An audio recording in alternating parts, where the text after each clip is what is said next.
مسجد اقصی پر اسرائیلی فوج کا دعویٰ۔ بیت المقدس میں واقع مسلمانوں کی قبلہ اول مسجد اقصی پر اسرائیلی قابض فوج نے دعویٰ بول کر نمازیوں کو طاقت کے ذریعے بے دخل کر دیا۔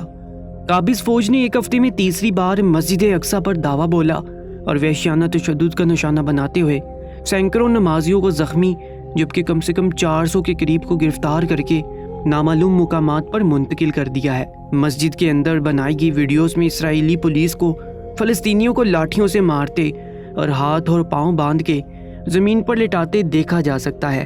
درجنوں قابض فوجیوں نے بھاری ہتھیاروں سے لیس ہو کر مسجد اقصی پر حملہ کر کے نمازیوں کو القبیلی کے نمازگاہ سے باہر نکال دیا۔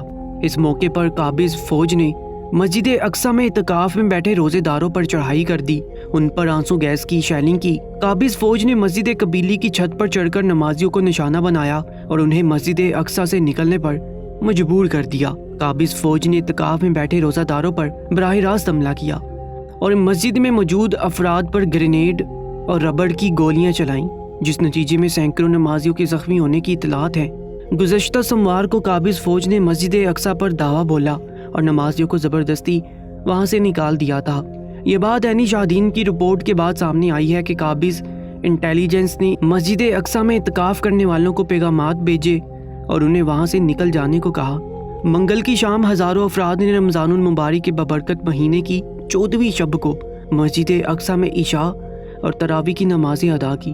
یروشلم کی پہاڑی پر واقع اقصی کمپلیکس کی یہودیت کا سب سے مقدس اور اسلام کا تیسرا مقدس ترین مقام ہے۔ یہودی اسے ٹیمپل ماؤنٹ تھا جبکہ مسلمان حرم شریف کے نام سے پکارتے ہیں۔ مسلمان اس پورے کمپاؤنڈ کو مسجد اقصی مانتے ہیں، تاہم تازہ ترین جھڑپ مسجد کی اصل عمارت کے اندر ہوئی ہے۔ یہودیوں اور دیگر غیر مسلموں کو اس کمپاؤنڈ میں جانے کی اجازت ہے، تاہم وہاں وہ عبادت نہیں کر سکتے۔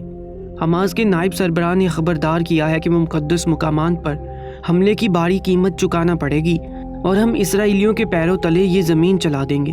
مسجد اقصی پر اسرائیلی پولیس کے حملوں کے بعد مقبوضہ عرب اردن علاقوں میں احتجاج کا سلسلہ شروع ہو گیا ہے، جبکہ عرب سمیت دنیا بھر میں سعودی عرب، مصر اور اردن میں ان اسرائیلی حملوں کی شدید مذمت کی ہے۔ سعودی عرب نے اسے بین الاقوامی قوانین کی خلاف ورزی قرار دیتے ہوئے مسترد کیا ہے، جبکہ عمان کی وزارت خارجہ نے اسرائیلی پولیس کی جانب سے مسجد اقصی پر دعوے کی شدید الفاظ میں مذمت کی ہے۔ مزید اپڈیٹس کے لیے ہمارے چینل کو سبسکرائب کر لیجیے گا۔